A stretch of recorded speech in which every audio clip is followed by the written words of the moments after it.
think there's necessarily a name for it. I mean, you could say that the work is based on found objects. You know, most of the work that he has here is created from collecting and finding objects, seeing the relationships between those objects, and then designing a sculpture from that.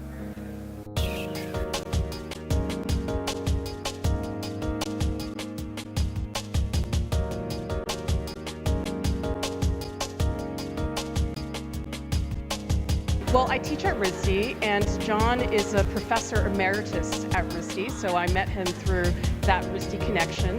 And I went down to visit his studio last spring to look at his work to be considered for an exhibition, and it was really one of the most incredible experiences I've ever had visiting an artist's studio. It was really sort of a lifetime collection of objects that he's amassed over the many years that he uses as resources for creating his sculptures.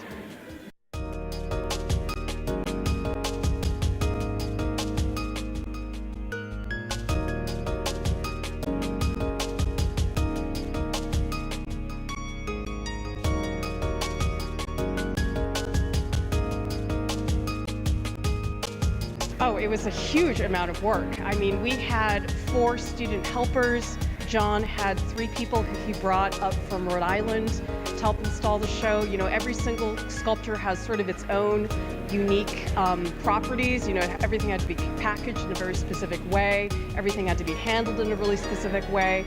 It's definitely one of the most ambitious shows that we've put together here at the gallery. He really, you know, figured out the layout and thought about the balance, you know, between color and size and shape as far as how he laid out the show.